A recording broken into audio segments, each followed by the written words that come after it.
नमस्कार, UP special bulletin में आप सभी का स्वागत है। मैं हूं आपके साथ निशा शर्मा। ये यूपी की तमाम खबरों पर एक नजर डालते हैं। सबसे पहली खबर बहराइच से।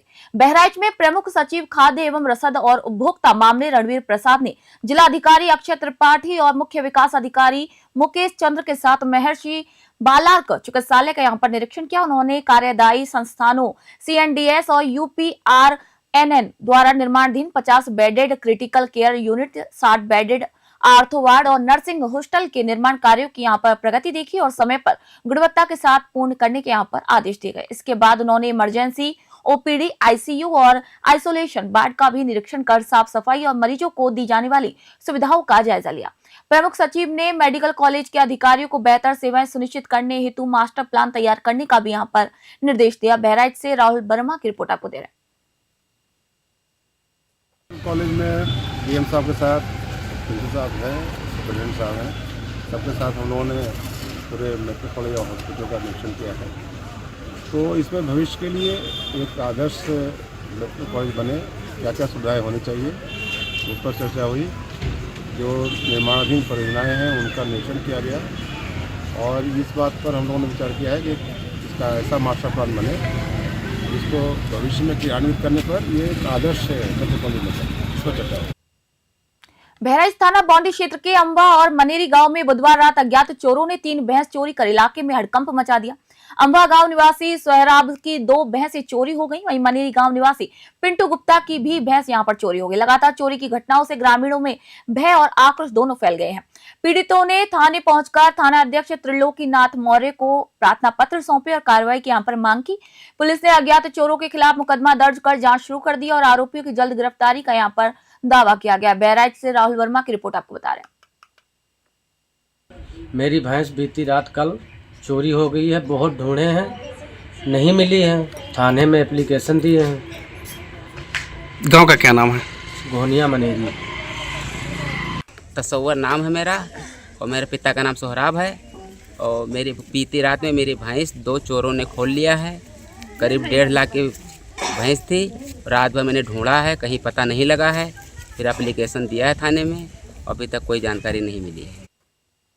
गोरखपुर के बेलघाट थाना क्षेत्र में देर रात पुलिस ने एक शातिर और वांछित बदमाश को अवैध हथियारों के साथ धर दबोचा। थाना प्रभारी विकास नाथ के नेतृत्व में चल रही रात्रि गश्त के दौरान इकौना गांव के पास चेकिंग में संदिग्ध रूप से घूम रहे राजमणि यादव को पुलिस ने हिरासत में लिया है। तलाशी में उसके पास से तमंचा, जिंदा कारतूस और खोखा यहाँ पर बरामद किया है। पुलिस सूत्रों के मुताबिक आरोपी के खिलाफ पहले से ही कई गंभीर आपराधिक मामले भी दर्ज है। आरोपी को हिरासत में लेकर गहन पूछताछ की जा रही है।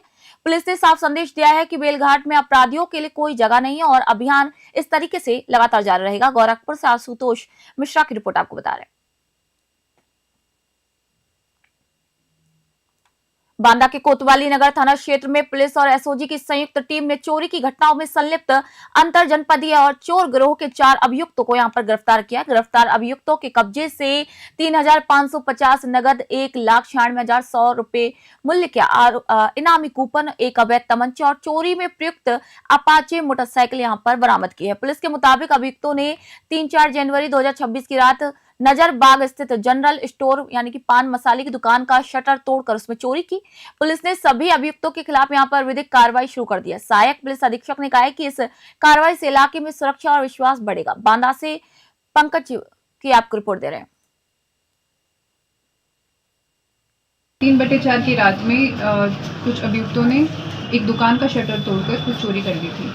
उसके बाद SOG और थाना कोतवाली नगर की संयुक्त टीम्स जुटे उसी का खुलासा करने में और उनमें सफलता प्राप्त हुई। 4 अभियुक्तों की गिरफ्तारी की गई है इस मामले में और उनसे काफ़ी सारी बरामदगी भी हुई है।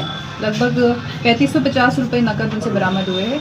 1,96,100 रुपये के इनामी कूपन बरामद हुए हैं। मोटरसाइकिल जिसका प्रयोग करके उन्होंने ये घटना कारित की थी उसकी भी बरामदगी की गई है और साथ ही तमंचा और कारतूस भी उन पर से मिला है। इस घटना को 3 दिन के अंदर अंदर खोल दिया गया है, खुलासा कर दिया गया है और अभियुक्तों की गिरफ्तारी कर माननीय न्यायालय के समक्ष उन्हें प्रस्तुत भी किया गया है। कासगंज के अशोकनगर स्वास्थ्य केंद्र में गुरुवार शाम प्रसव के लिए भर्ती गर्भवती महिला रीना पत्नी हुकुम सिंह गांव कॉलोनी रफातपुर की यहां पर मौत हो गई। परिजनों ने उपचार में लापरवाही का यहां पर आरोप लगाया। जानकारी मिलने पर पुलिस मौके पर पहुंची, परिजनों से बातचीत की और शव को कब्जे में लेकर पोस्टमार्टम के लिए आगे भेज दिया। परिजनों के मुताबिक स्वास्थ्य केंद्र में महिला को एक इंजेक्शन दिया गया, इसके बाद उसकी हालत बिगड़ गई और कुछ ही देर के बाद प्रसव से पहले ही उसकी मौत हो गई। पुलिस का कहना है कि मामले की जांच की जा रही है और दोषियों के खिलाफ भी उचित कार्रवाई की जाएगी। कासगंज से अजय कुमार की रिपोर्ट आपको बता रहे हैं। मेरा ये मामला है कि मैं 12 बजे आया था हॉस्पिटल, कौन से हॉस्पिटल? अशोक नगर, पहले किसके साथ? आशा के साथ। क्या नाम है आशा का? खुशबू। उनके पति का नाम? पति का नाम मुझे नहीं पता सर। कहाँ की रहने वाली हैं वो? शांतापुरी के, काली मंदिर के पीछे। फिर क्या हुआ? तो सर मुझसे बोल रही थी वो डॉक्टर ने कि नॉर्मल है, कोई बात नहीं है, कैसी भी आप बाहर बैठो।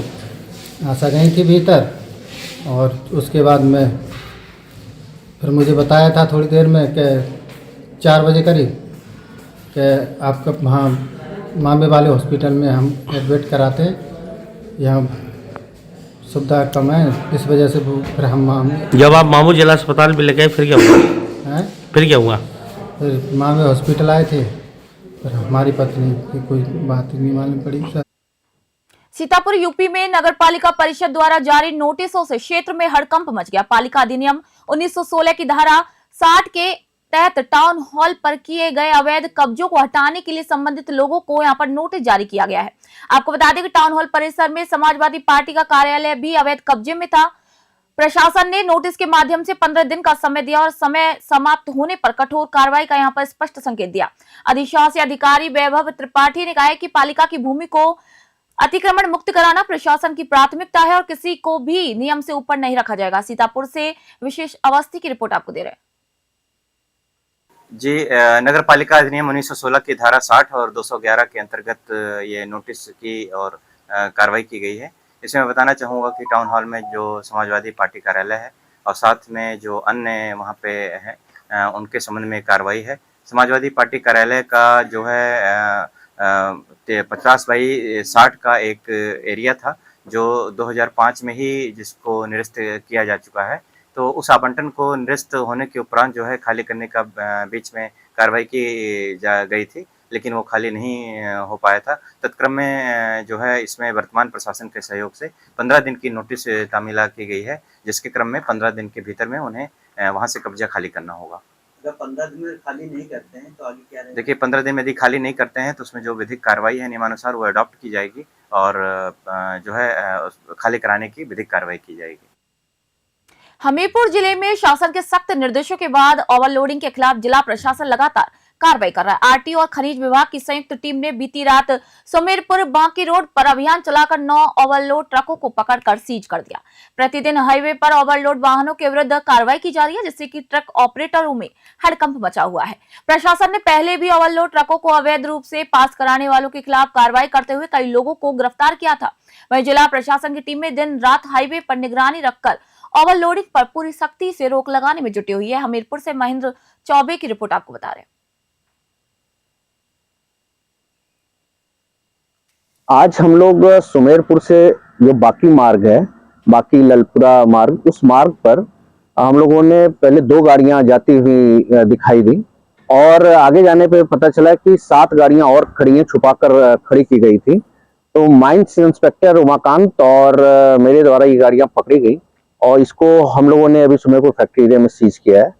और अभी हम लोगों ने विगत दिवसों में भी 15 गाड़ी, आज सुबह ही 4 गाड़ी सीज हुई है, उसके पहले 11 गाड़ियां सीज हुई हैं। तो ये इस तरीके से कार्रवाई चल रही है और लगातार ओवरलोड के विरुद्ध जिलाधिकारी महोदय के निर्देशन में कार्रवाई चल रही है। कितनी गाड़ियां पकड़ी और क्या कार्रवाई? अभी 9 ओवरलोड गाड़ियां पकड़ी गई हैं और ये सभी छुपा के सुमेरपुर बाकी मार्ग पर छुपा कर रखी गई थी। उसको हम लोगों ने पकड़ा है और यहाँ पे सीज। मुरादाबाद के कटघर थाना क्षेत्र के गांव देवापुर में घरेलू विवाद के चलते एक दिल दहला देने वाली घटना सामने आई है। खाना नहीं देने से नाराज पति राजू सैनी ने फावड़े से पत्नी पूनम के सर पर हमला कर उसकी हत्या कर दी। हमले में पूनम की मौके पर ही मौत हो गई। हत्या के बाद आरोपी पति पशुशाला में ही बैठा रहा। घटना की सूचना मिलने पर पुलिस मौके पर पहुंची और आरोपी को गिरफ्तार कर लिया। मृतका की बेटी की तहरीर पर पुलिस ने आरोपी के खिलाफ मुकदमा दर्ज कर आगे की कानूनी कार्रवाई भी शुरू कर दी है। पुलिस ने शव का पंचनामा भरकर पोस्टमार्टम के लिए आगे भेज दिया है। मुरादाबाद से ब्यूरो रिपोर्ट आपको दिखा रहे हैं। देखिए, आज गांव देवापुर जो थाना कटघर में है, वहां पर 5 बजे शाम में एक आपसी घरेलू विवाद में राजू सैनी नामक एक व्यक्ति ने अपनी पत्नी के ऊपर फावड़े से हमला कर दिया, जिससे गंभीर चोटें आई, उनकी मौत हो गई है। सूचना मिलने पर तत्काल हम लोग वहां मौके पर पहुंचे और जो हमलावर था, जो पति जिसका नाम राजू सैनी है, उसको हम लोगों ने गिरफ्तार कर लिया है और उसमें जो मृतका है उसकी डॉटर की तरफ से तहरीर आई है, अभियुक्त पंजीकृत कर लिया गया है और बाकी इसमें जो विधिक कार्रवाई की जा रही है। यूपी बुलेटिन में फिलहाल इतना ही। नई अपडेट और जानकारी के लिए देखते रहिए न्यूज़ 21। मैं निशा शर्मा फिलहाल आप सभी से इजाजत चाहती हूँ।